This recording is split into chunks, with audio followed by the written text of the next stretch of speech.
빌립보서 3장 1절에서 3절까지 있는 말씀을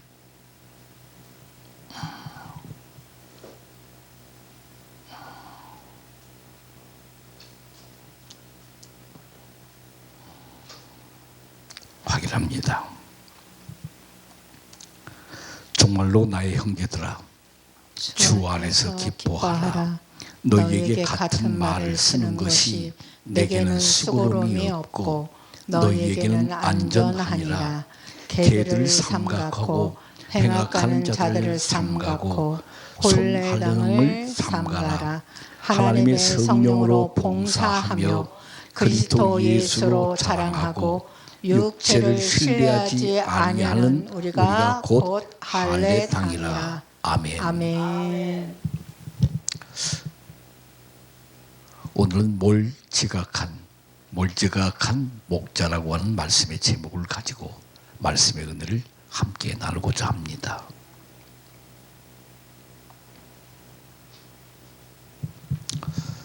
양을 치는 목자, 양떼를 맡은 목자의 책임이라는 것은 무엇으로 설명을 해야 할까요? 목자가 양을 키우지 않고 양을 희생시키는 목자들이 참 많습니다. 그런데 본인들은 정작 나는 양들을 희생시킨 적이 없대요.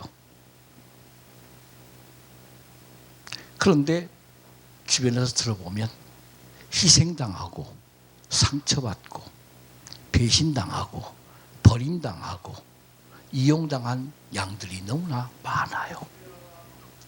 교회를 다시 나가고 싶은데 그런 일이 또 발생할까 봐 못 나간다는 겁니다. 어떤 교회를 가야 하는지, 어떤 목자를 만나야 하는지 저는 분별할 수 없습니다. 이렇게 말하는 분들이 계세요.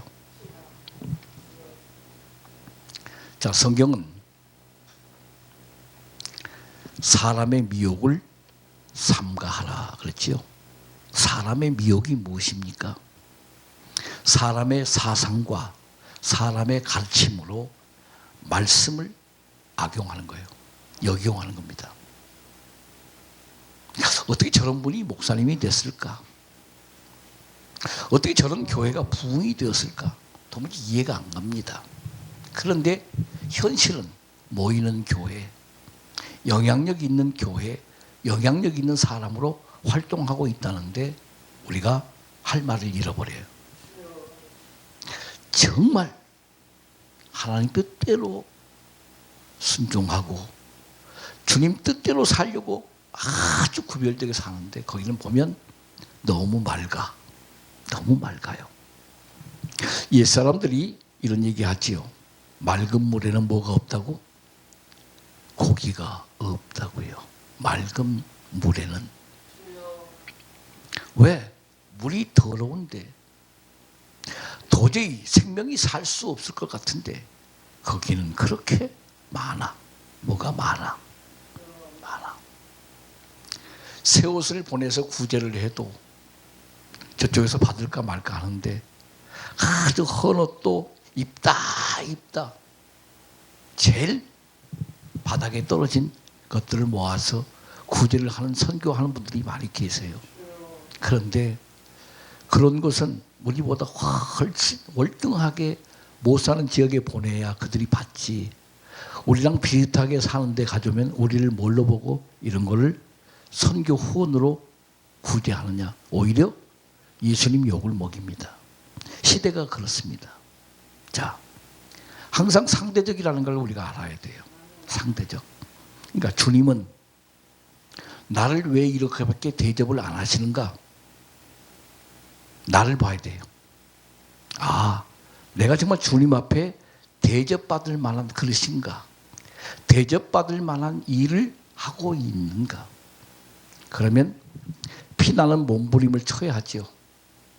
주님이 원하는 사람으로 다듬어진 만큼, 주님이 원하는 만큼 분량이 되면 주님은 거기에 합당한 대접을 하세요.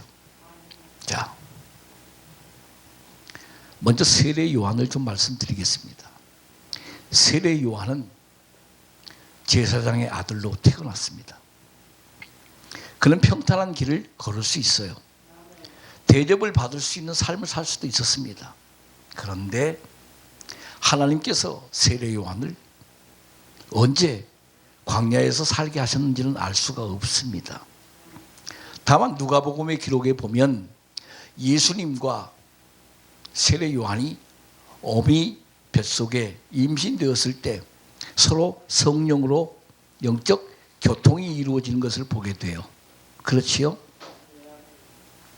그런데 세례 요한이 6개월 먼저 하나님께서 신호를 보내요.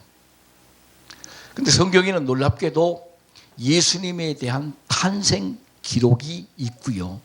예수님의 12살 때까지의 그런 노정의 과정들이 설명되어 있습니다.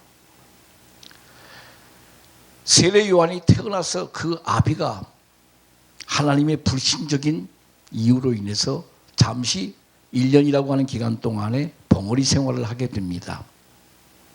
자, 세례 요한이 태어났는데 언제 광야로 나갔는지는 알 수가 없습니다. 그런데 광야에서 그의 전생에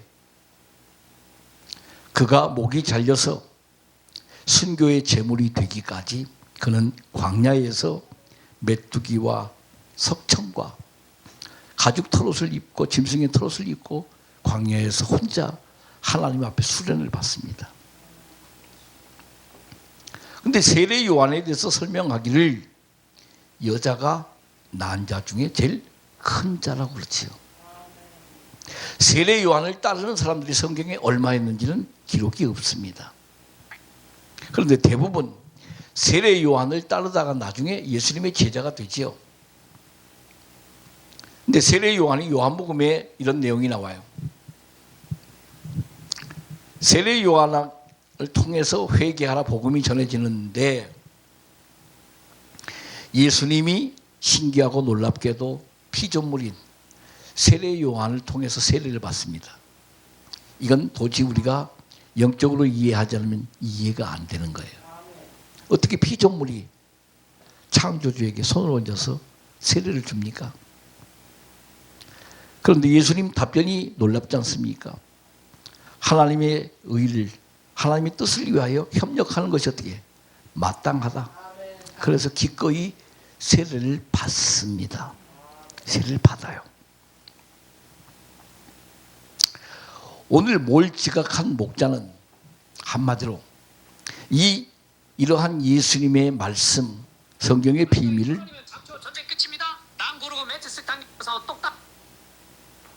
전혀 이해하지 못합니다. 이해하지 못해요. 바울이 오늘 본문의 빌립보서 교인들에게 형제들아, 주 안에서 너희에게 같은 말을 쓰는 것이 내게는 수고롭지 않다는 거예요. 이 무슨 말이에요? 하나님의 말씀을 100번, 1000번 강조해도 나는 그것이 고통스럽지 않다는 거예요. 너무나 당연하기 때문에, 마땅히 필연적이기 때문에 이 말씀대로 살아야 맑은 물이 돼요. 맑은 물이 흘러요. 영계가 흐려지잖아요. 이 말씀을 벗어나면 누구나 예외 없이 어두워져요. 침륜에 떨어지게 돼요. 어두운 영들에게 휩싸여서 미혹 속에서 분별을 못해요. 그러니까 지금 세상적인 기준으로 수없는 많은 사람들이 말을 지어내고 있고 주의 일을 하고 있는데 거기는 뭐가 없어? 뭘 지각할 목자에게는 기름 부심이 안 나타납니다. 똑같은 여종인데도 어떤 분의 기도와 어떤 분의 기도가 달라요. 어떤 분이 기도하면 사람들의 분위기가 달라. 피부가 바뀌어요. 제가 저 논산에 갔더니 거기에 모인 분들은 다 그냥 피곤이 아주 극도로 쌓여서 다 눕고 싶어서 저 밑에서 저쪽에서 몇 시간씩 걸려서 거기를 와서 집회를 참석하는 겁니다. 그런데 누군가가 그 사람들에게 생명의 말씀을 주지 않는 한 거기에 분위기는 어떻게 해요? 달라지지 않아요.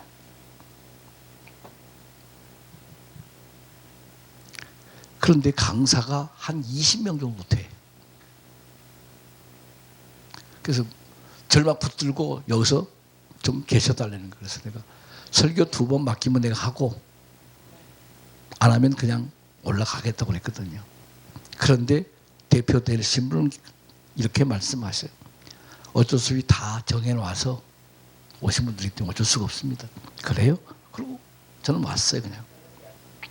그러니까 말씀의 은혜는 아는 거야. 응?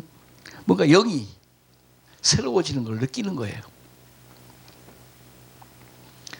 자, 우린 100번, 1000번이라도 몰직각한 목자를 세우는 것은 성경에 거룩한 곳에 가증한 것이 선 것을 보거든. 이 말씀을 범하지 마세요. 강단에 아무나 세우는 것, 목사라고 아무나 세우는 것, 동문이라고 세워주는 것, 후배라고 세워주는 것, 선배라고 세워주는 것, 이거 하지 마셔야 됩니다. 그러니까 성경에 왜 거룩한 곳에 가증한 것들이 쓰느냐? 이건 당시에 이방의 침략군들이 들어와서 하나님의 성전에서 내가 자칭 뭐라? 하나님이다. 너희 신 죽었다. 나를 신으로 모셔라. 이렇게 말하는 시대가 있었습니다. 근데 지금은 성경적으로 어떻게 풀어야 되느냐? 가증하고 외식적인 사람들이 거룩한 강단에 서서 아버지의 뭘 전해? 말씀을 전해요. 그리고 다 유도해내. 아멘 하십시다. 사랑하십시다. 따라하십시다. 뭐 이렇게 해가지고 어떡할 거예요? 그거 어떡할 거예요? 응? 자, 한마디로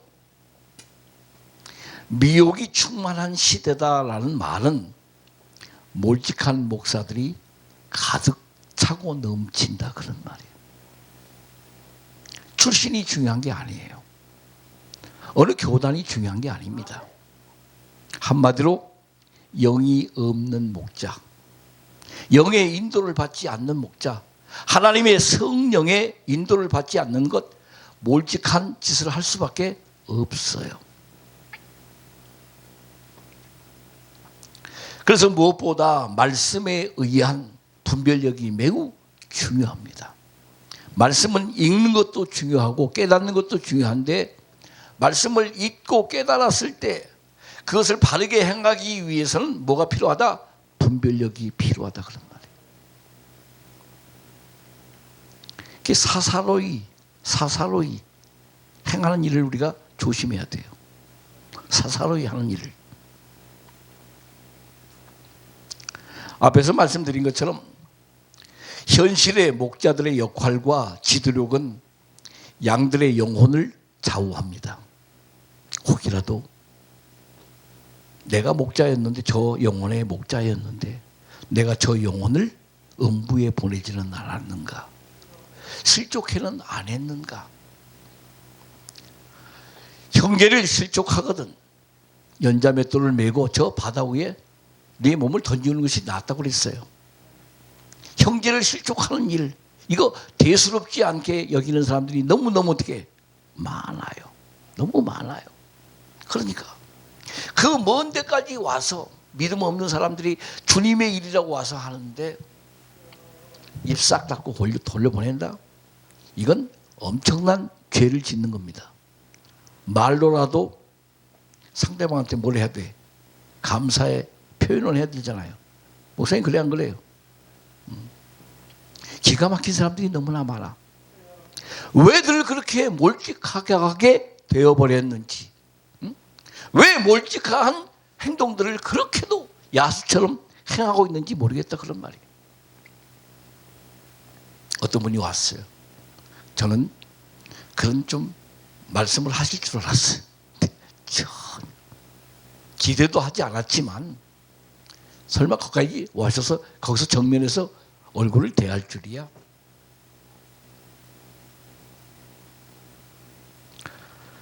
오늘 빌립보 성도들에게 바울이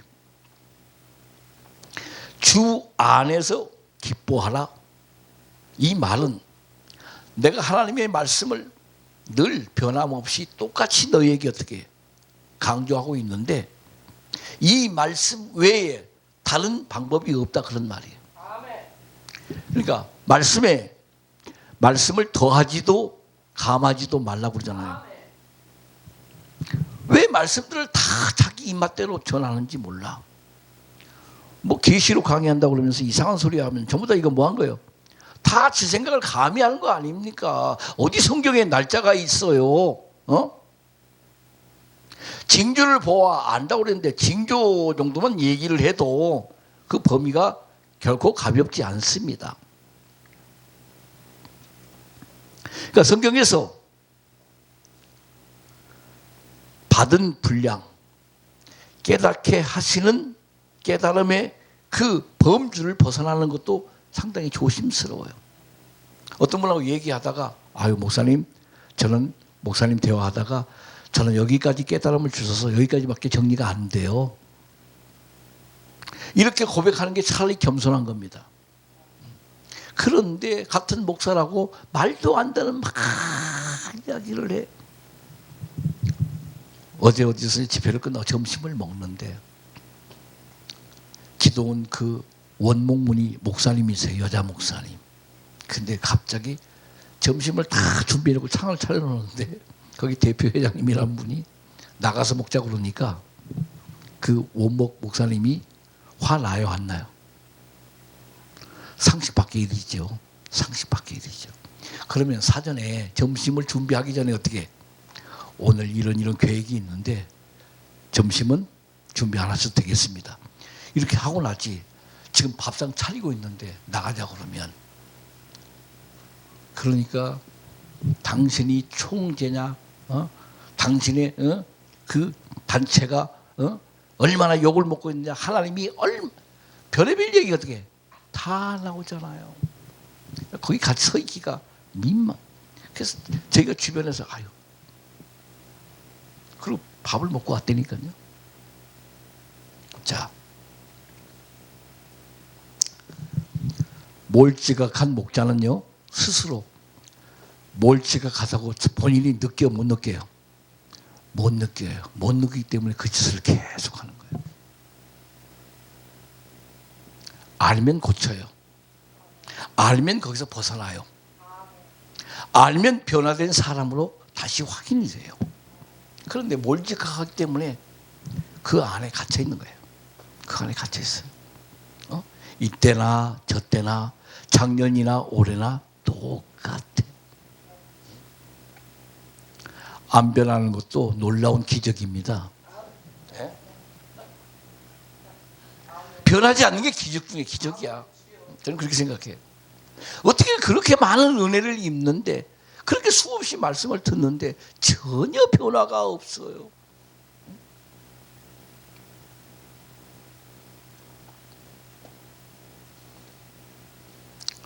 성경은 왜 때를 얻든지 못 얻든지 전파하라 하셨는지를 답을 드렸어요. 지금 안 변한다고요. 변화를 계속 촉구하는데 변화가 안 돼요. 그래서 바울은 복음을 전하는 일, 깨우치는 일이 귀찮은 일은 아니다 그런 말이에요. 왜? 저쪽이 알아 몰라? 몰라요. 자, 요한복음 1장에 그 답의 해석이 이렇게 나와 있어요. 참 빛, 빛이 어디에? 빛이 어둠에 비추되 어둠이 깨닫지 못하더라. 그러니까 몰직한 사람이 참목자 되는 것은 기적 중에 기적이라니까요. 그냥 목사가 임직만 받으면 나는 그냥 뭐야, 그냥 목사야? 아니에요. 아니에요.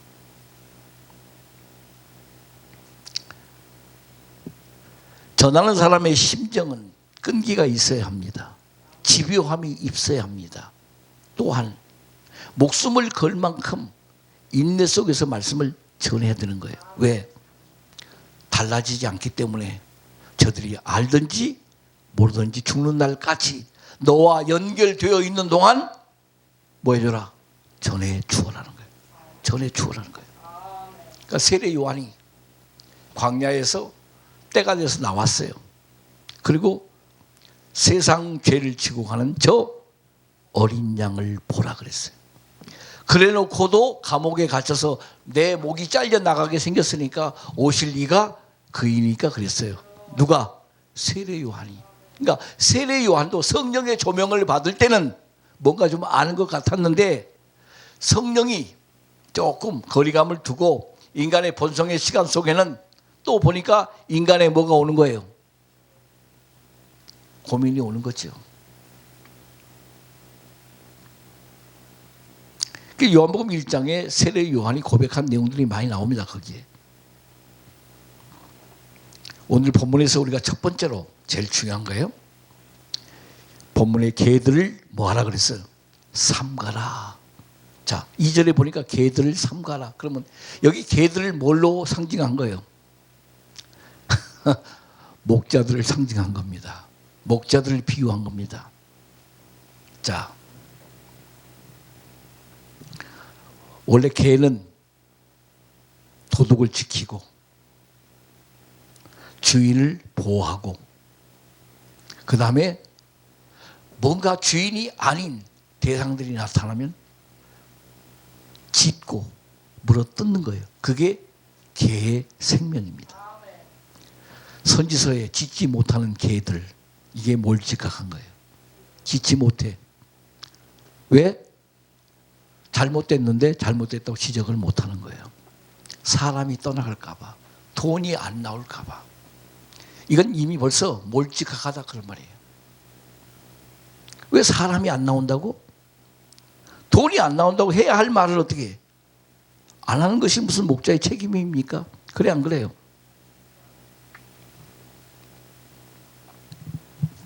근데 착각하시면 이 본문에 절대로 식용으로 먹는 개가 아닙니다. 착각하지 마세요. 식용으로 먹는 개고기가 아니에요. 짖지 못하는 개.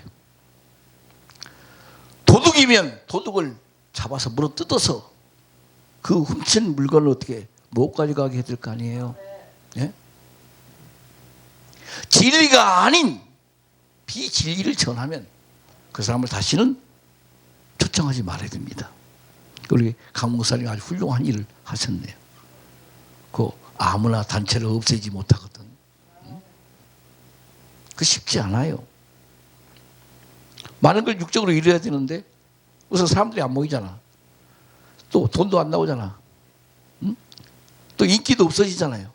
아, 강 목사님이 그럴 줄 몰랐다고 또 뒤에서 얼마나 많은 얘기들이 오고 가겠습니까?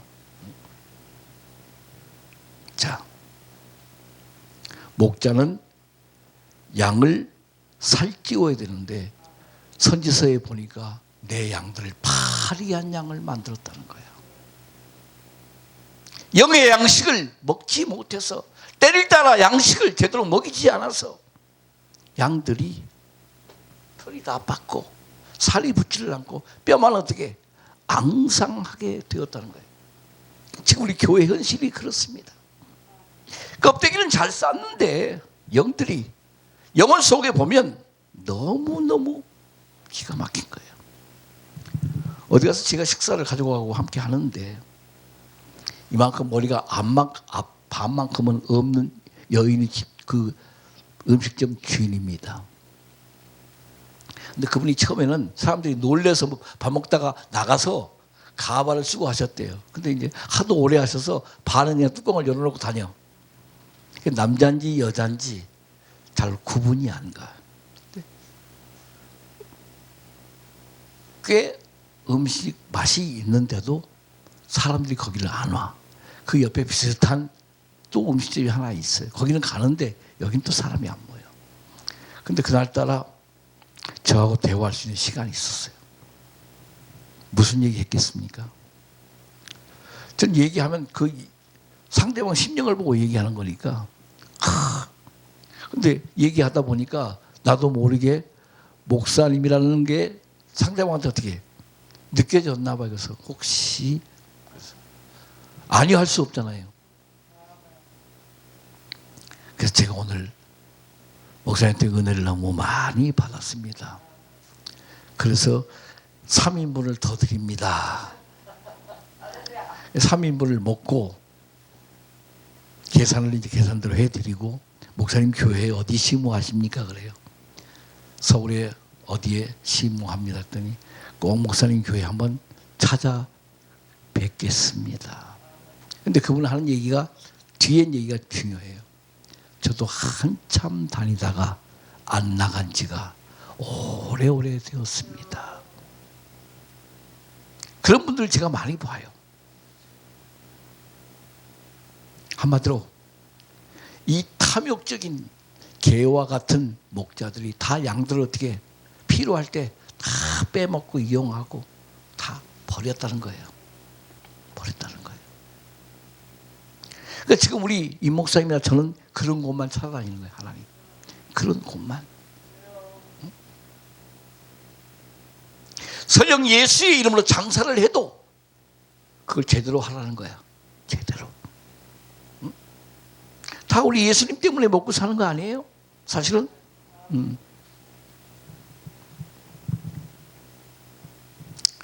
목자의 첫 번째 책임, 영적인 도둑을 막는 일이에요. 예수님이 요한복음 10장에 목자에 관한 이야기를 정확하게 하셨어요. 나보다 먼저 온 자는 강도요 절도라고 그랬어요. 강도와 절도가 뭐예요? 남의 걸 다 빼앗는 자들이에요. 돈 뺏고 몸 뺏고 뭐 뺏고 다 뺏어서 자기들 다 필요한 것만 이용하고 나중에 떠돌아다니는 사람들이 너무나 많아. 내가 그래도 거기 교회 집사했는데요, 성가대원이었는데요, 뭐 했는데요. 근데 지금 아니요 하는 사람이 너무나 많은 거야.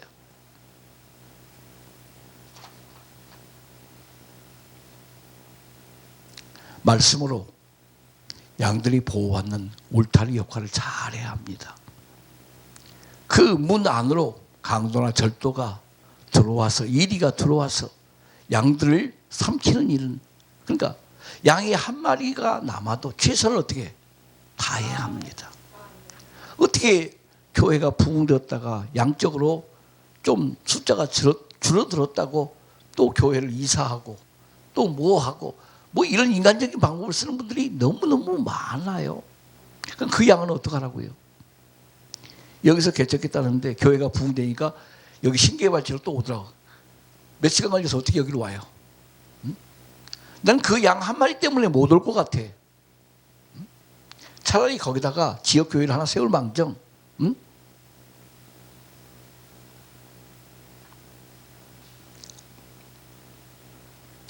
그래서 목자들로 개들을 상징하는 건 큰 의미가 있습니다.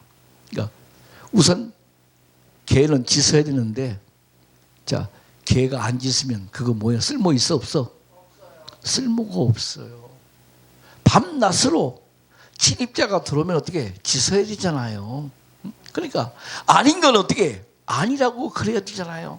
제 강도면 어떻게 강도라고 그래야지, 강도를 보고 주인이라고 할 수는 없는 것 아니에요. 근데 왜 강도와 절도인데도 불구하고, 일인데도 불구하고 목자처럼 다들 환영하려 그런 말이에요. 이 하나님의 사랑이라고 하는 단어를 쓸 때 사랑은 모든 걸 다 수용하는 게 아닙니다. 사랑 안에서도 걸러내야 될 게 많아요. 고린도전서 13장에 보면 시기도 걸러내야 되고, 질투도 걸러내야 되고, 자랑도 걸러내야 되고, 이거 다 걸러내야 될 것들이에요. 사랑은 시기하지 않으며 질투하지 않으며 뭐하지 아니하며 돼 있잖아요. 그래 안 그래요? 응?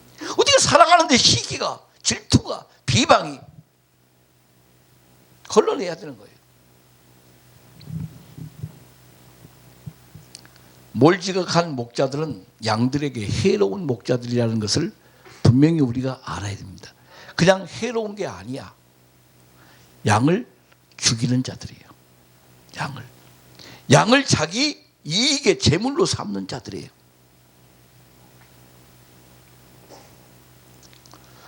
안타까운 현실은 목자들이 시험에 드는 경우보다는 양들이 시험에 들고 희생되는 경우가 아주 허다하다. 목사님 한 분 대접하겠다고 전도회가 다 동원이 되잖아. 일전도회가. 목사님 한 분 대접하려고. 담임 목사 한 분. 네?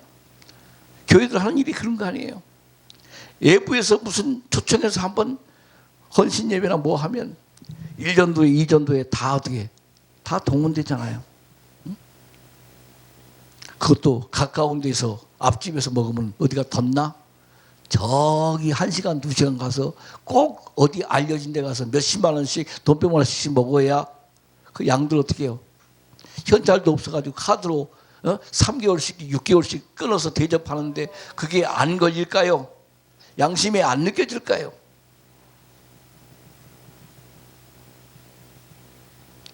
이런 목회자들이 참 많습니다. 이거 우리 절대 하지 말아야 돼요. 주님 기뻐하는 거 아니에요. 내가 킹덤 대표 목사님 훌륭한 부분이 하나 있어요. 절대로 목사님 강사들한테 밥 사세요 얘기 안 해요. 아주 훌륭해. 근데 대부분 다 밥 사세요. 찬조하세요. 그리고 주의 일을 해요. 자기는 한 번도 대접 안 해. 아주 징글징글합니다.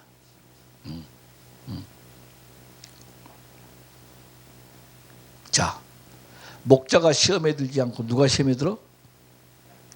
양들이 시험에 들어요. 실족하게 돼요.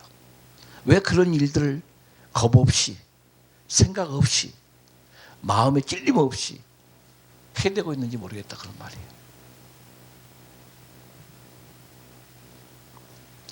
절대로 우리가 주님 앞에 섰을 때 너 한 마리 양을 성의 없이 쳤구나 이런 말을 듣지 말아야 합니다. 성경은 적은 일에 뭐하라? 충성하라. 최선을 다하라는 거예요. 어린아이가 되었든 늙은이가 되었든 부자가 되었든 가난한 자가 되었든 최선을 다하라는 거예요. 예수님 병을 고쳐주면서 병자들이 무슨 재물을 아버지 앞에 가지고 나온 사람들이 얼마나 있었겠어요? 그죠? 다 생활이 어려웠지요. 주님 네 형편대로 10 문둥병자를 고쳐주시면서도 그냥 제사장에 가서 내 몸을 보이라. 비둘기 한 마리 가지고 와서 감사합니다. 그걸로 번제 드렸으면 희생제물 드렸으면 그걸로 오케이인 거예요. 자, 요한복음에서 이 몰지각한 목자를 구약에서는 몰지각하다고 얘기하고 신약에서는 싹군이라는 말로 다시 정리합니다. 싹군. 그러면 앞에 싹자가 붙었어요. 뭘 받아? 대가를 반드시 받는 거예요. 그러니까 기도가 공짜가 없어. 기도하는데도 뭐야? 먼저 뭘 준비해? 연보를 준비해. 언제부터 한국교회 목사들은 신방하는데 신방 가는 목사 꼭 반드시 미리 뭘 준비하라고? 연보를 준비하라고. 싹수로부터 시작했어요. 복음을. 기도해 주는데 싹수로 시작한 거야. 어느 성도 사업장 하는데 제일 먼저 사업장 준비하느라고 돈이 없는데 뭐까지 준비해야 돼? 개업 예배 드리는데 드릴 연보가 더 문제인 거야. 아시겠어요? 사업장 준비하느라고 돈 다 쓰고 없는데 몇 년 가지고는 안 된다고 그러죠?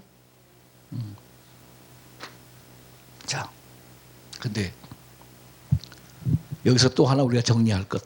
싹군은 자신을 절대로 싹군이라고 말하지 않는다는 거예요.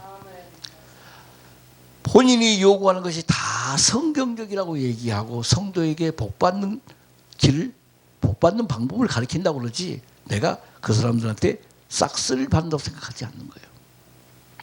김 목사가 전국을 다니면서 말씀을 전하는데 10군데를 가면 2~3군데에서 차비죠. 교통비 5만 원. 나머지는 없어. 그런데 와서 내가 울어요. 아버지, 어떻게 이럴 수가 있습니까? 네? 정말 괴롭습니다. 기도할 때 아버지가 제 마음 가운데 깨닫게 하시는 응답이 뭐냐 하면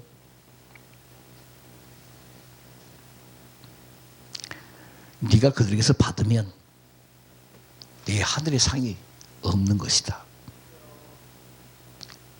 네 마음이 아프냐? 서운하냐? 네가 땅에서 그 사람한테 다 받으면 내가 너한테 줄 게 없어. 난 너에게 하늘의 상을 주려고 그런 자들을 만나게 하는 것이고 그런 곳에 보내는 것이니 마음 바꾸지 말고 최선을 다하라. 그때 아멘 하고 그냥 내려놓는 거예요. 어떻게 저렇게 뻔뻔한 인간들이 있을 수 있어요? 어떻게 하나님 저런 것들을 그렇게 다 살려놓으십니까? 이렇게 하다가도 아버지 응답이 정확하게 떨어지면 그래요 아버지 내가 육신적인 생각이었네요. 그래 나한테 먹을 거 주시고 입을 거 주시고 쓸 거 주시는데 그거 가지고 족하지 않냐? 그러면 됐지. 그래서 복음으로 절대로 싹쓸 대신하지 않겠다고 하는 사역을 늘 아버지 앞에 구합니다.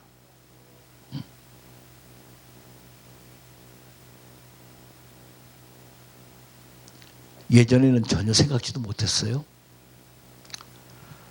노인들이 정부에서 나라가 가난해가지고 무슨 혜택이 그렇게 있어요. 근데 지금 노인들은 어떻게 해요? 정부에서 받는 혜택이 어떻게 해요? 너무 많습니다. 너무 많아. 죽으라는 법은 없어요. 사꾼의 특징이 뭐야? 싹쓸 주지 않는 곳에는 가안가? 안 가요. 거래가 안 이루어져. 그리고 먼저 싹쓸 뭐 하는 거예요? 제시하는 거예요. 싹꾼들은. 그러니까 우리가 싹꾼을 분별하는 말씀에 눈이 있어야 되는 거예요. 반대로 싹꾼은 자기에게 불리한 인위적 공격이 들어오면요. 바로 도망가는데 주랭랑을 놔요. 언제 내가 목자였는가? 내가 왜 저들을 책임져야 돼? 다 지들 잘못이지. 나 잘못한 거 하나도 없어. 나는 지들 위해서 복받으라고 기도하고 하는 것밖에 없다는 거예요. 그래서 예리의 공격이 있게 되면 버리고 달아나 예리가 양을 늑탈하도록 그냥 방치하는 거예요. 방치하는 겁니다.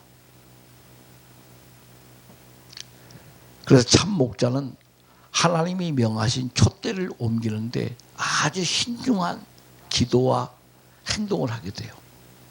내 인간적으로 빨리 벗어나고 싶은데 하나님의 응답이 있을 때까지 하나님이 명하실 때까지 그 어려움을 견디는 겁니다.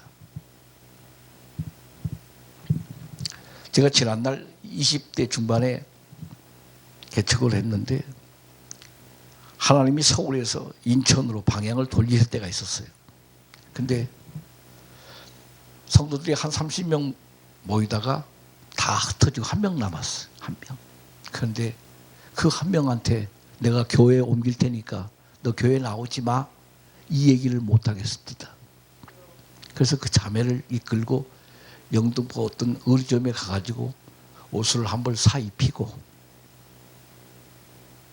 가죽공장에서 바느질을 하는 미신공이었는데 자매님 대단히 미안해요. 하나님께서 이런 응답으로 인도를 하시는데 목사님이 교회를 인천 쪽으로 옮겨야 되는데 자매님 거기까지 따라올 수는 없잖아요. 근데 목사님이 자매님한테 해줄 수 있는 거는 마음의 이 전달밖에 없어요. 펑펑 울어요. 펑펑 울어요. 그 자매도 지금 한갑이 넘었을 거예요.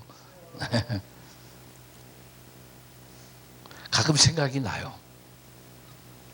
제가 하나님의 종으로서 사역을 해오면서 나는 이 말씀에 걸리는 일을 하지 않았는가? 혹시 그런 일이 있지 않을까? 돌아보는 것도 필요합니다. 사꾼은 특징이 남을 희생시키는 거지 자기는 절대로 희생하지 않는 거예요. 아셨습니까? 그러니까 상대방을 희생시키는 데는 아주 기술적이야. 그런데 나를 희생시키는 데는 전혀 인색해요. 희생 아예. 두 번째, 싹구는 맡겨진 양을 위해서 목숨을 버리는 일이 있다 없다? 없다. 상대는 죽고 나는 살아야 되는 거예요.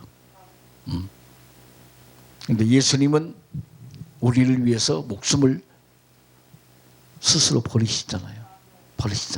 그러니까 자기를 버리는 자는 다시 살리라는 말씀이 똑같이 우리에게도 응하는 겁니다. 개들의 사역은 양들의 살을 잘라내고 살을 먹는 활동이 전부 다예요. 그래서 그들은 목사님들이 목회 40년 50년 무슨 재산이 그렇게 많아? 그렇지? 살비만 받아가지고는 절대로 그렇게 돼야 안 돼요. 안 됩니다. 얼마나 많은 주님의 이름으로 병을 고쳤고 그게 다 누구 능력이야? 주님 능력 가지고 병 고치고 모든 표적을 행하면서 다 그들 땅, 집, 은행 잔고까지 다. 그러니까 개들의 사역은 양들의 살을 잘라먹고 살을 먹고 활동하는 거예요. 자기 이름만 내세우는 거예요. 그리고 자기를 알리는 데는 광고비를 어떻게 해? 네?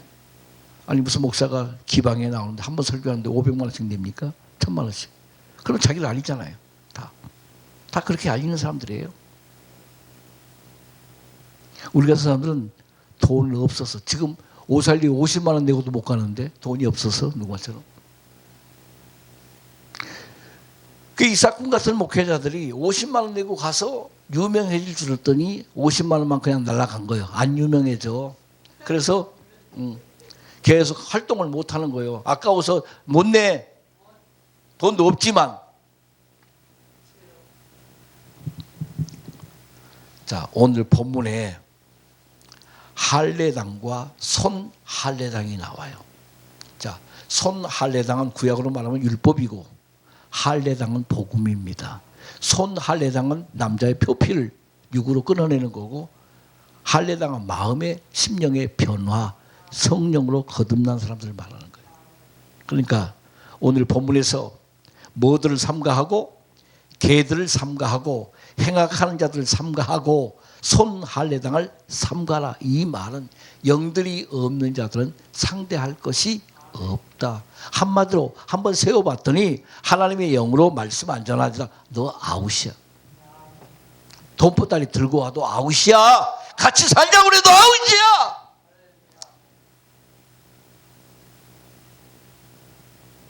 우리 이런 절교가 없어요. 이런 절교가 없어. 내가 장정을 참 기도하는데 성전 한 2억 필요한데 누가 영도 없는 사람이 2억 가지고 왔어. 아멘. 이러니까 망가지는 거야. 순간 끝난 거예요. 아, 너는 발람이구나. 발람. 그러니까 너에게 아무리 당나귀 같은 자를 붙여서 저 벽에다가 비벼대가지고 살을 다 벗긴 해도 몰라. 발람이가. 네가 저주한다고 하나님이 축복한 자가 저주로 바뀌겠냐 그랬잖아 성경에. 아니 본인이 목자가 기도하면 다 됩니까? 안 돼요. 그래서 4절에 그러나 나도 육체를 신뢰할 만하니 그랬어요. 왜? 바울은 손할례도 경험했고 할례도 경험했다 그런 말이에요. 또 율법도 다 터득을 했고 복음도 지금 어떻게 해? 내가 지금 전하고 있다. 그래서 나도 육체를 뭐하니? 신뢰할 만하니 만일 누구든지 다른 이가 육체를 신뢰할 것이 있는 줄로 생각하면 나는 더욱 그러하다 그런 말이에요. 그러니까 강도와 절도를 분별하려면 과거에 그런 경험도 어떻게 한 번쯤은 있어 봤어야지. 학교 다닐 때 남의 연필이라도 훔쳐봤어야지. 남의 집에서 밥 먹다가 라면이라도 훔쳐서 끓여 먹어봤어야지. 이 말씀이 이해가 된다 그런 말이에요. 그런 것도 경험 안 해보고 뭔 절도 강도 얘기를 하겠어. 응? 그래서 이 사도 바울이 빌립보서 3장에서 내가 지난날 이스라엘 족속 중에 족속이고 태어난 지 8일 만에 할례를 받고 근데 엉망진창했다. 하나님 볼 때 그런 거 아무 쓸모가 어떻게 해? 없었다라고 결론을 내리는 거예요. 내가 히브리인 중에 히브리인이고 율법으로는 바리새인 중에 바리새인이고 열심으로 하나님의 교회를 잔해하는 잔해자였다. 그래서 바울이 예수를 만나고 나서 한 고백이 이겁니다. 내가 죄인 중에 괴순이라. 이렇게 나오는 거예요. 이 정도 눈이 안 열리고 오늘 이 시대를 누굴 깨워요? 응? 그러니까 아프게 하는 줄밖에 몰라. 상대방을 공격할 줄밖에 모르는 거야. 한 번도 상대방의 마음을 싸맬 수 있는 영혼의 상처를 아물게 하는 치료약을 가지고 있지를 못해. 주님의 사랑, 온유의 모약, 오래 참음의 관용 이런 걸 가지고 있지를 못해. 그냥 목사 되니까 눈에서 뭐만 나와? 레이저만 나오는 거지. 아니 목사 눈에서 눈물을 흘리면서 기도해 줘봐요. 어떤 역사가 일어나는가? 저는 그렇게 해줬는데 그리고도 다 목사 뒤통수를 발로 차고 가더라고. 그래도 내가 그들 머리끈을 잡아 당긴 적이 한 번도 없어.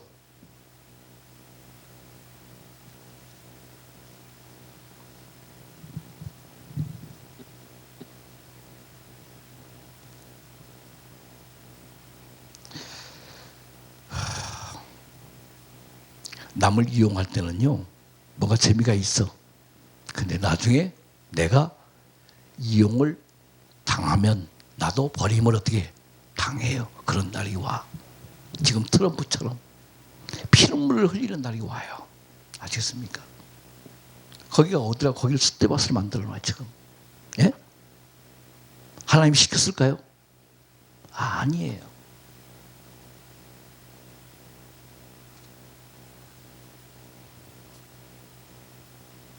자, 이번에 대통령이 바뀌어서 임기가 아직 1년이 안 됐어요.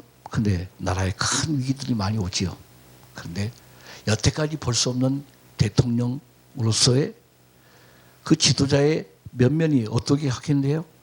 그때마다 일 터질 때마다 국민들 앞에 다 솔직하게 어떻게 얘기하는 게 달라요. 그런 대통령이 없었어요. 없었습니다. 그러니까 다 야당 욕하고 보수주의 욕하던 사람이 정말 하늘에서 낸 우리가 지도자를 지금 어려운 시기에 맞았다고 평을 하는 사람들도 있습니다. 저는 누구를 자랑하려고 하는 얘기가 아니에요. 자기가 누구보다도 소년공으로서 피나는 뭘 해왔어요? 고통을 해봤잖아요. 학교 다니고 싶은데 어떻게 교복 입고 학교 다닌 적이 없어요. 그래가지고 사법고시 공부해서 과정을 겪었다고 그러잖아요. 나는 그런 남자를 택한 그 여자가 더 훌륭하다고 생각해.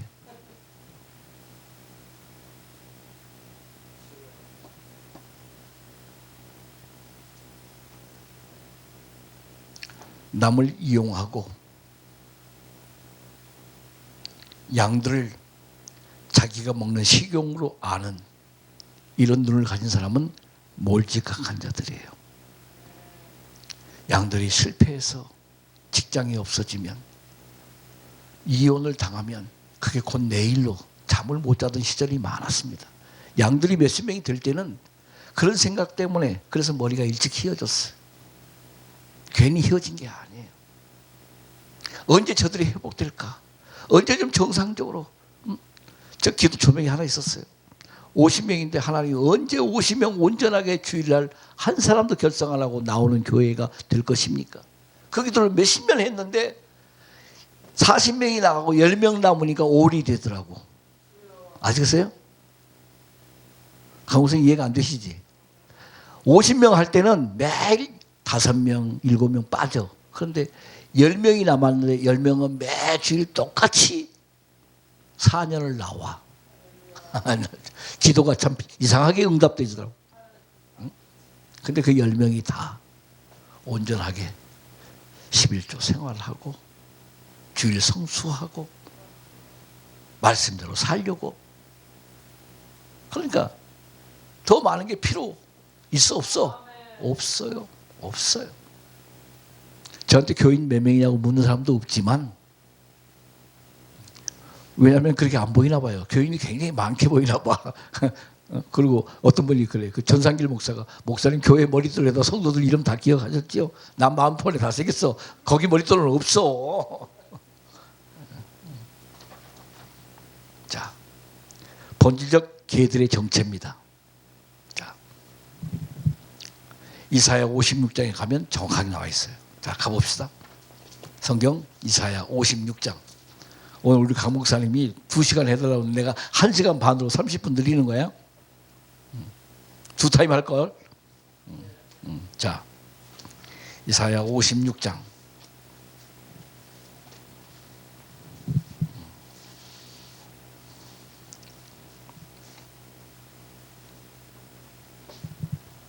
구절부터 12절까지 확인합니다. 들의 짐승들아, 삼림 중에 짐승들아, 다 와서 삼키라. 그 파수꾼들은 소경이요 다 무지하며 벙어리 개라. 너희 짓지 못하며 다 꿈꾸는 자요 누운 자요 잠자기를 좋아하는 자니 이 개들은 탐욕이 심하여 족한 줄을 알지 못하는 자요 그들은 몰각한 목자들이라. 다 자기 길로 돌이키며 어디 있는 자이든지 자기 이만 도모하며 피차 이르기를 오라 내가 포도주를 가져오리라. 우리가 독주를 잔뜩 먹자. 내일도 오늘같이 또 크게 넘치리라 하느니라. 아멘. 성도들은 허덕이는데 목사는 무슨 꿈을 꿔? 성전 크게 넓히는 꿈만 꾸고 어디 가면 더 크게 또 땅 사서 이런 꿈만 꾸고 그 다음에 멀쩡한 저 산속에다가 또 무슨 수양관 짓는 꿈만 꾸고 그래가지고 지금 다 저렇게 된 거예요. 다 그렇게 된 거예요. 그 수양관 지겠다고 건축 헌금한 사람들이 그 기도를 해서 눈물을 흘려서 기도 안 해요. 안 해요.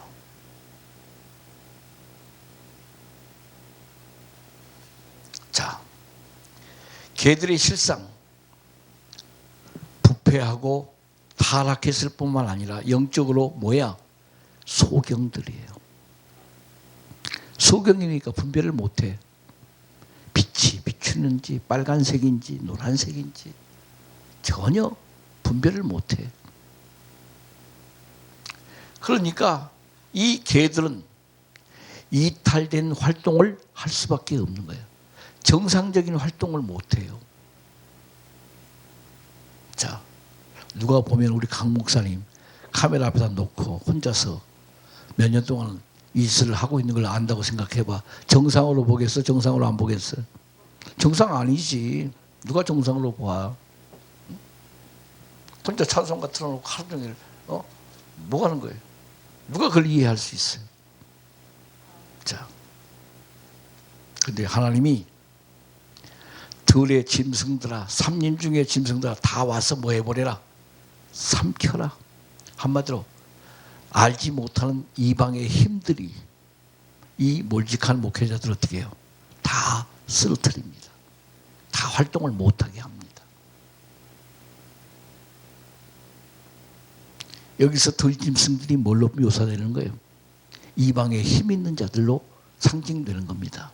그러니까 거기는 돈 가진 자도 있고 권력 가진 자도 있고 명예를 얻은 자도 있고 여러 가지 금융권에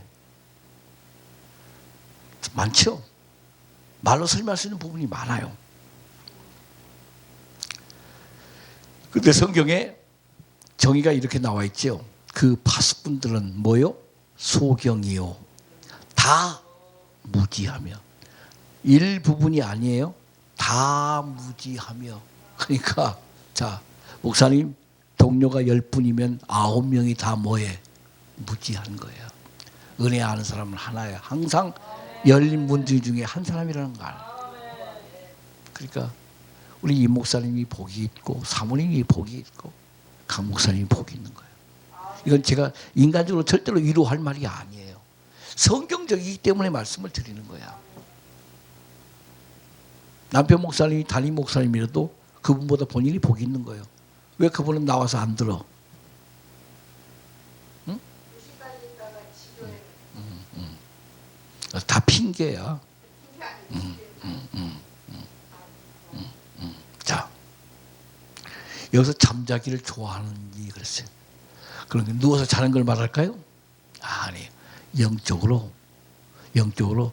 그냥 죽어 있는 거야. 영적으로. 일어나지를 못해. 눈만 깜박깜박거리고 있는 거야. 그 다음에 입은 뭐야? 벙어리야. 그러니까 듣기는 하지요. 근데 내가 할 말을 못해. 왜? 깨우치 못하는데 어떻게 시대를 증명해요? 그래서 벙어리 개라 능히 짖지 못하며 짖으라 하는데 소리가 안 나와. 기도문도 써서 해, 목사가.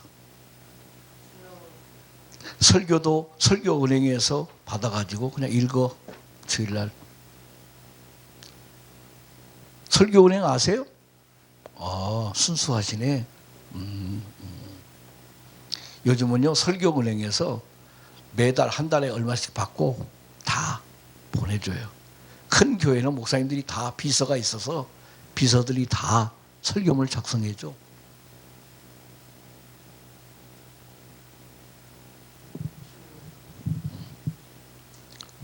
근데 이 개들은 뭐가 탐욕이 심하여 그랬어요.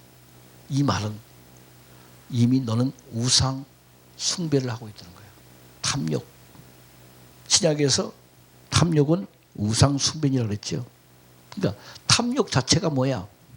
여기서 이거 가지고 만족 못하고 또 새로운 신제품이 나왔으니까 재정은 많은데 이런 거 바꿀 거밖에 더 있어? 시스템 바꾸는 거? 끝이 없는 거야. 교회 인테리어 끝이 없지요. 그 다음에 의자도 마찬가지잖아요. 아니 이거 놓고 설교한다고 설교가 더 잘 되냐고. 아니 나무 강대상 놓고 설교하면 사과 괴짝 올려놓고 하면 설교가 안 돼요? 이거 놓고 하면 안 돼 이거? 누구 말처럼? 근데 돈이 많으니까 또 새로운 새 상품이 나오면 어떻게 해? 또 바꿔. 그리고 성도한테 뭐래? 또 이번에 신상품이 나오는데 이 강대상 하시는 분한테 복이 천배로 임할지어다 하니까 할렐루야 저요 이러잖아 전부 다. 응? 응?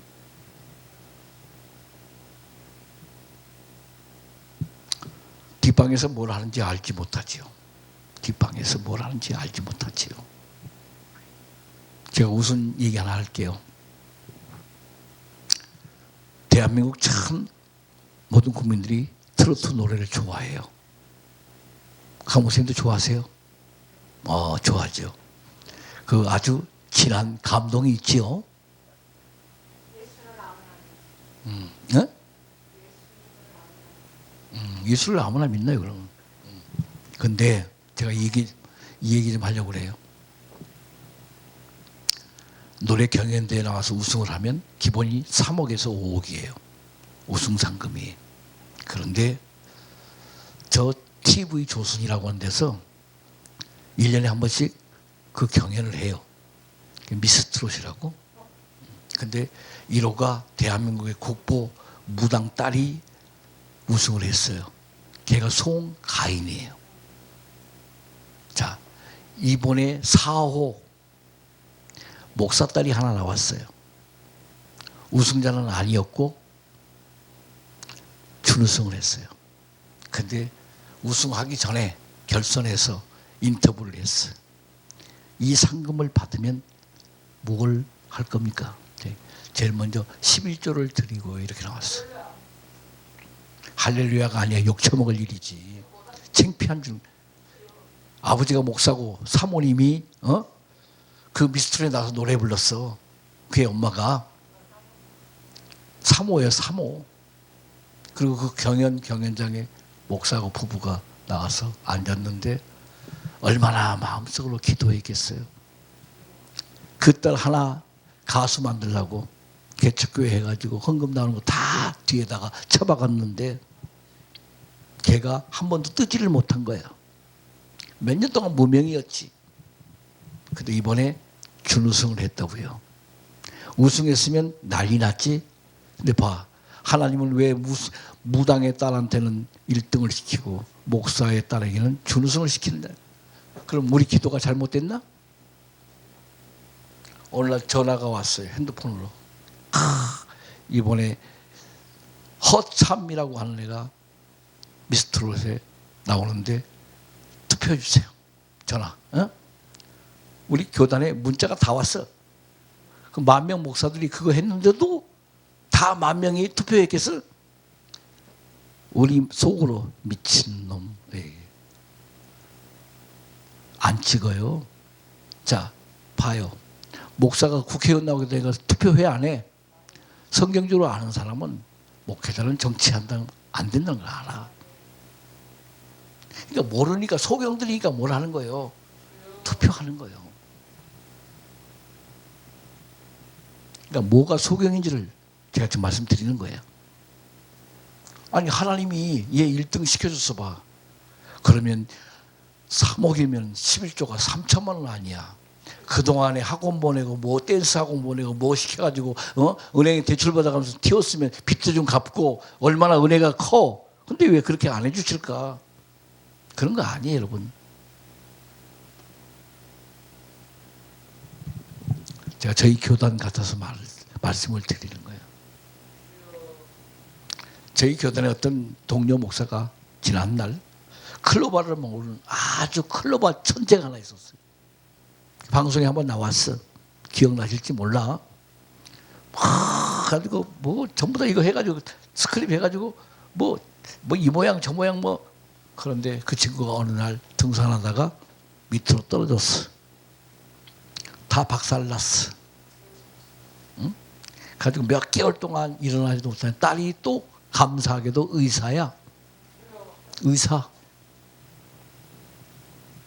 지금 우리 나이 됐을 텐데 70 됐을 텐데 목회는 그냥 하긴 하는데 정상적으로 못해. 왜? 영을 가진 사람은, 영의 인도를 받은 사람은 그런 짓을 안 해요. 아시겠습니까? 그냥 간단한 취미 정도는 하는 거지 자전거 매니아가 되고 오토바이 매니아가 되고 자동차 매니아가 되지는 않아요. 아시겠습니까? 우리도 가끔 외롭고 슬플 때 나도 트로트를 듣다가 찬송가보다 은혜스러울 때도 있어. 근데 트로트에 빠지지는 않아요. 저도 과거에 가수가 꿈이었는데 그래서 가끔 그런 욕망을 느낄 때가 있어. 이 나이에도 한번 내가 나가볼까?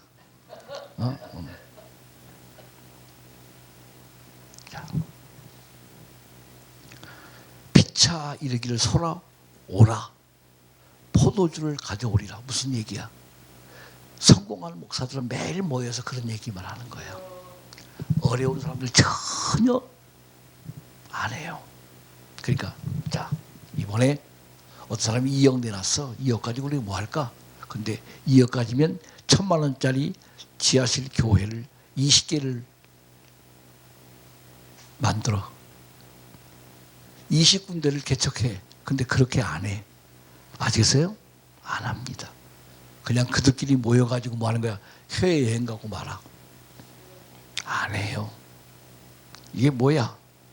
오라 내가 포도주를 가져오리라. 우리가 독주를 잔뜩 먹자. 내일도 또 그래가지고 이제 또 소문 안 나게 골프 동호회를 만들어가지고 목사들끼리 또 어떻게 회에 나가서 또 하고 또 하고 또 하고 그러시죠. 그래도 하나님이 비행기를 안 떨어뜨리셔. 참 은혜 중에 은혜로다. 네? 우리 좀 깨달아야 됩니다. 왜? 성경에 징계가 없는 자는 내 자식이 아니기 때문에. 그래서 믿지 않는 자들 비행기 타고 태평양에 안 떨어져. 잘 다녀. 평생 다녀. 근데 어떤 사람은 탔는데 떨어져요. 왜? 사랑하는 자녀이기 때문에. 어려운 브레이크가 걸리는 거예요. 그러니까 소경이 눈을 뜨게 했을 때는 하나님이 택한 자, 하나님의 영광을 드러내기 위해서 소경에 한두 사람 눈을 뜨게 했는데 다 눈을 뜨게 해주지는 어떻게 않았어요. 주님이 오셨을 때도. 자, 네 번째. 싹군의 특징. 이제 아까 개들의 실존에 대해서 말씀드렸지요. 자, 이 몰직한 개들, 목자들의 특징은 복만 강조하는 거예요. 복. 자, 이미 우리는 복으로 출발한 거예요. 복으로 출발한 거예요. 자, 그 말씀이 어디 있어? 시편 1편에 있는 말씀이야. 복 있는 사람은 악인의 꾀를 쫓지 아니하고 오만한 자리에 앉지 아니하고 돼 있어요. 신약에 심령이 가난한 자는 이미 복이 있나니. 복으로 출발하는 거야. 복은 강조가 아닌 거예요. 이걸 정확하게 아세요. 그러니까 복 받으세요 그런 소리 하지 마세요. 그냥 말씀 속에 사는 게 뭐야? 복이야. 순종하면 그냥 복이 물같이 흘러. 공기가 순환이 돼요. 웬 복만 강조, 축복만 강조하는 거야. 그러면 복을 그렇게 받아가지고 어디다 쓰려고? 어? 그 복 뭐 하시려고? 자, 구약을 조금 설명을 드릴게요. 창세기 5장에서 10장까지 인류 최초의 장수한 인간들이 나옵니다. 평균 한 800년 이상 되죠. 자, 그러면 강 목사님 그때 태어났다고 생각해봐. 800년 동안 뭐 해야 돼? 응? 임신해가지고 1년 동안 고생했다가 해산할 때 죽을까 살까 해야 또 눈 떠가지고 또 뭐하고 또 임신하고 그러면 800년 동안 사는 날 동안 임신 기간이 몇 년이야? 네? 창세기를 잘 읽어보세요. 자, 창세기의 선악과를 따먹은 후에 하나님이 여자에게 해산의 고통을 준다고 그랬죠. 자, 그러면 임신의 고통과 해산의 고통은 분리가 되는 거예요. 자, 임신되는 순간부터 여자는 뭐가 시작되는 거예요? 고통이 시작되는 거예요. 왜? 생명이 10달 동안 어떻게 이 안에 있어야 되잖아요. 그렇죠? 이 안에 무거운 몸을 이끌고 다녀야 되잖아요. 근데 임신 기간 동안도 고통이고 해산하는 순간도 어떻게 해요? 고통이에요. 근데 임신의 고통과 해산의 고통이 다른 점이 있어요. 임신의 고통은 그냥 고통으로 시작이 되지만 해산의 고통은 죽음과 바꾸어야 할 만큼 고통스러운 거예요. 죽을 수도 있어. 왜? 임신해가지고 죽은 사람은 없거든. 근데 해산하다는 죽는 사람이 어떻게 있으니까. 이걸 구분을 해야 되는 거예요. 그러니까 예수를 안 믿고 사는 날 동안은 그냥 고통 속에서 사는 거예요. 그냥 다 모든 사람들이. 그러니까 믿는 사람이나 안 믿는 사람이나 어떻게 해? 다 거의 비슷해. 사는 삶의 과정은. 그런데 죽은 후에 뭐가 있다는 거? 심판이 있다는, 사망이 있다는 걸 모르는 거예요. 잘 이해를 하셔야 돼요.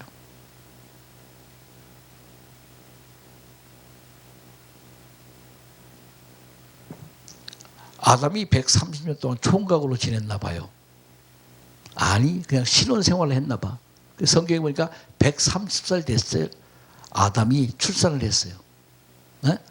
130년 동안. 그리고 930살에 끝나는데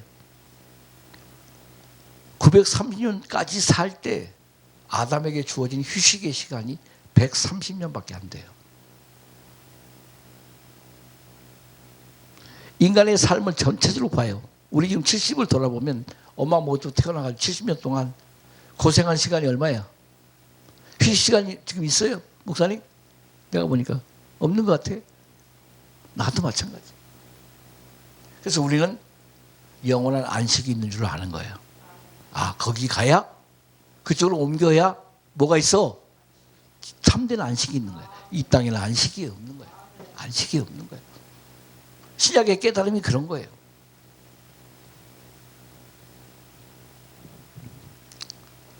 왕이 되면, 지도자가 되면, 제사장이 되면, 선지자가 되면 다 그게 복인가요? 아니에요.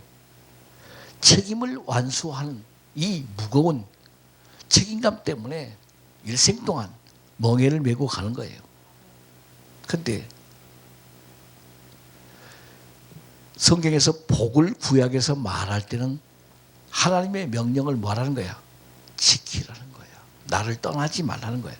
근데 그걸 안 떠나야 되는데 떠나가지고 저주로 바뀌잖아요. 그 다음에 신약은 뭐야? 예수 믿고 예수 안에 살라는 게 복이 아니에요. 그렇지 않습니까? 예수 안에, 내 안에 거하라는 거 아니야. 응? 세상 사람들에게는 응답이 없어요. 그래서 세상 사람들은 응답이라는 말을 안 쓰고 소원이라는 말을 써. 소원. 기대라는 말을 쓰죠. 근데 우리는 반드시 뭐가 있어? 응답이 있어요. 왜? 주 안에서 너희가 내 이름으로 구하면 내가 반드시 어떻게 시행하리라고 했기 때문에. 그리고 응답이라는 것은 확실한 일을 처리하는 걸 말하는 거예요. 확실한 결과를 만들어내는 것을 의미한단 말이에요.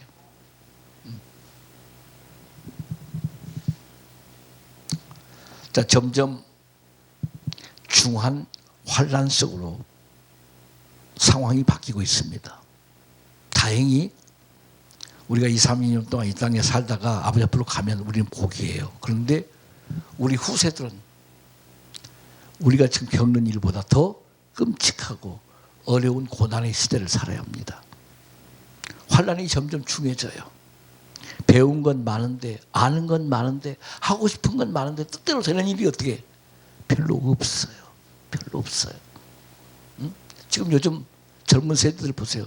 자동차 하나가 자기가 살고 있는 집값보다 어떻게 더 비싸요. 비싸요.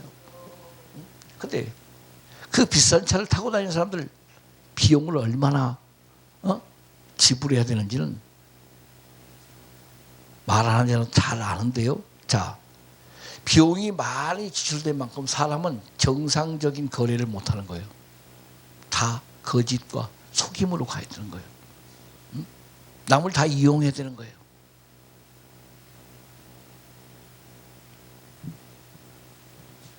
고난은 없는 축복이 없고요. 환난은 없는 성장이 없습니다. 변화가 없습니다. 그러니까 성경의 복이라는 것은 다른 의미가 아니에요. 하나님을 참으로 경외하는 자가 복이 있다 그랬어요. 왜? 그 복 있는 사람은 환난을 이기고 핍박을 이기고 또한 세상의 모든 정욕을 이기고 욕심도 이기고 믿음으로 사는 게 복이다 그런 말이에요.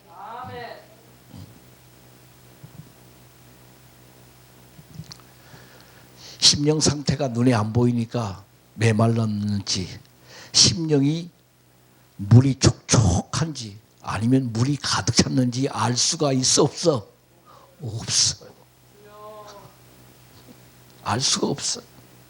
근데 심령이 메말랐을 때는 어떻게 표현이 돼요? 심령이 메말랐을 때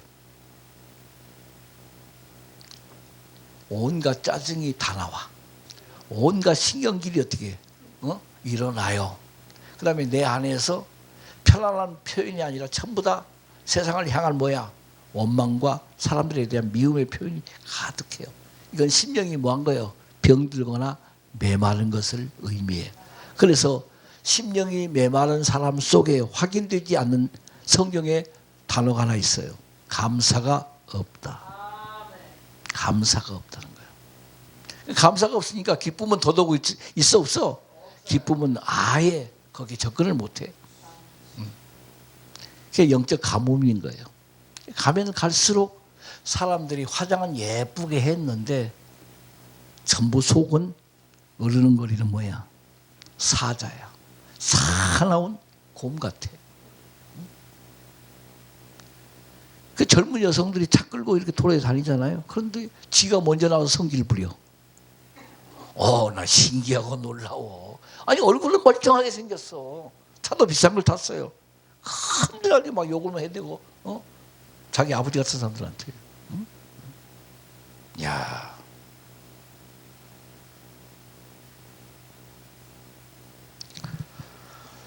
성경은 구약의 칼과 재앙 표현이 참 많아요. 구약을 안 읽는 사람들의 특징 중에 하나가 뭐냐면 너무 무섭다는 거예요. 왜? 구약은 전부 다 재앙이거든요. 왜 축복으로 시작했는데 왜 다 재앙이야?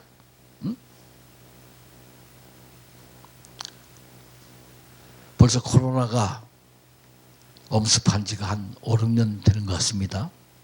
근데 피할 길을 내신 교회는 영적으로 깨어있는 교회입니다. 코로나 속에서. 재정적으로 무너진 교회가 아니에요. 재정은 줄었는데 하나님은 크게 티내지 않고 어떻게 감당케 하세요. 그리고 여전히 기도는 중단되지 않더라.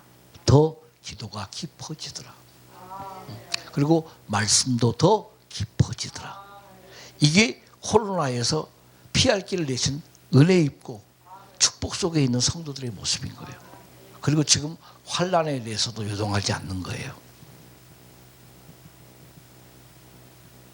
근데 우리는 재물과 건강을 잃으면 저주라고 생각해. 아니에요.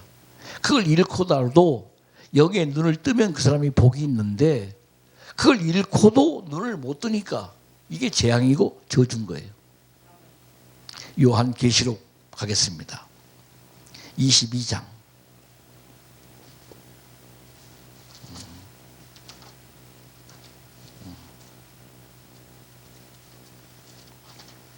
22장 15절에 있는 말씀을 다 같이 읽겠습니다. 자, 개들과 술객들과 행음자들과 살인자들과 우상 숭배자들과 및 거짓말을 하며 지어내는 자마다 성 밖에 있으리라. 이들은 천국에 가요 못 가요? 천국에 들어갈 수 없습니다. 정확하게 개들, 술객들, 행음자, 살인자, 우상 숭배자들, 거짓말을 좋아하고 지어내는 자마다 천국에 못 들어가요. 철저한 회개가 없고 회복이 없는 한 안 됩니다. 그러니까 이런 사람들 부러워하지 마세요. 거짓말 해가지고 재산을 늘리고, 응? 우상 숭배 해가지고, 그러니까 자, 대한민국은 무당들이 대단히 많아요. 점쟁이들도 대단히 많아요. 그런데 그들 수입이 목사님들하고는 비교가 안 돼요. 그들은 한 건당 전화 상담을 하는데 한 건당 2만 원이야. 기가 막혀요. 기가 막혀요. 우리 강 목사님 참 순수한 것 같아. 그런 면에서. 유명한 무당 되면요, 하루에 수입이 얼마인 줄 아십니까? 이제 갓 신내림. 그런 걸 가끔 보시잖아요, 현수막에. 갓 신내림. 얼마나 잘 맞히겠어. 뻥인데, 뻥인 줄을 모르니까. 자, 악한 영들은요, 보통 사람들의 일반적인 심리를 100% 이용하는 거예요. 참 목자는 상대방의 심리를 절대 악용하지 않는 겁니다. 아셨어요? 저 사람이 오늘 양이 하나 왔어요. 목표가 뭐예요? 말씀 안에서, 말씀 안으로 들어와서 하나님과 직접적인 교통을 하도록 그 역할을 해주는 것에서 끝나는 거예요. 내가 그 사람을 통해서 뭘 따먹으려고 하면 안 돼. 응?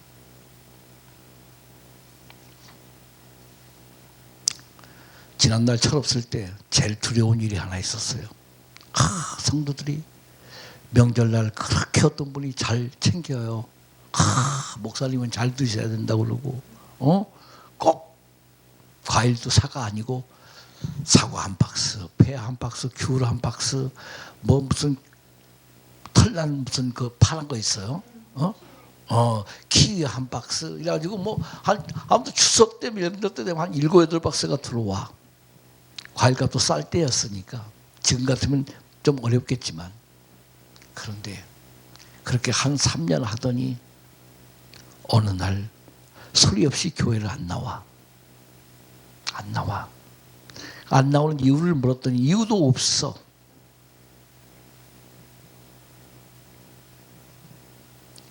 근데 사람은요, 받은 게 있어가지고 그 매일 드리던 사람 기억나 안 나? 그래서 저 사람이 있어야 내가 그래도 과일을 사시사철 먹는데 과일이 없어졌네. 좀 우선 그 사람을 살살 어떻게 잘 하면, 이런 거 안 해요. 우리 하나님은요 늘 중심을 달아보세요. 중심을 달아보세요. 자, 받을 때 받고 사 먹을 때 사 먹고 줄 때 줄 수 있는 사람이 되시길 바랍니다. 계속 주는 사람이 이어지는 건 아니에요. 자, 오늘 혹이라도 나는 몰각한 짓지 못하는 개는 아닌가. 정말 아무리 관대하고 관용을 베풀고 인내를 해도 아닌 것은 어떻게 해요? 아니다. 결론을 내야 되는 거예요. 그리고 행동을 해야 되는 거예요. 아무리 사람들이 좋아해도 그 수많은 내 주변의 사람들이 하나님의 소리가 안 나오면 그 사람들과 관계를 어떻게 끊으세요. 이거 굉장히 중요한 거예요. 그래서 지금도 돌이키고 주님 안에서 선한 목자의 행실과 양무리의 형편을 전도 자문서에 보니까 양무리의 형편을 부지런히 살펴라. 어디 갔더니 성구가 그게 걸려 있더라고. 응? 목자는 눈을 뜨나 눈을 감으나 늘 양들의 형편을 살피는 거예요. 이게 목자의 심정이에요. 목자의 심정. 그러니까 우리가 초원에 양을 키우는 목자들 보세요. 양 한 마리씩 어떻게 점검하잖아요. 털 깎을 때도 점검을 하고, 풀을 뜯어먹일 때도 점검을 하고, 내몰 때도 점검을 하고, 오죽하면 예수님이 잃어버린 양 한 마리를 찾아 나서는 심정과 같이 오늘 내게 맡겨준 양들의 숫자를 계산해 넣지 말고 맡겨진 양들이 많든 적든 건강하든 병들었든 그 양들을 말씀으로 바르게 깨우치고 인도하고 양육하는 목자의 양육을 잘 감당하시기를 예수 그리스도의 이름으로 축원합니다. 기도하겠습니다.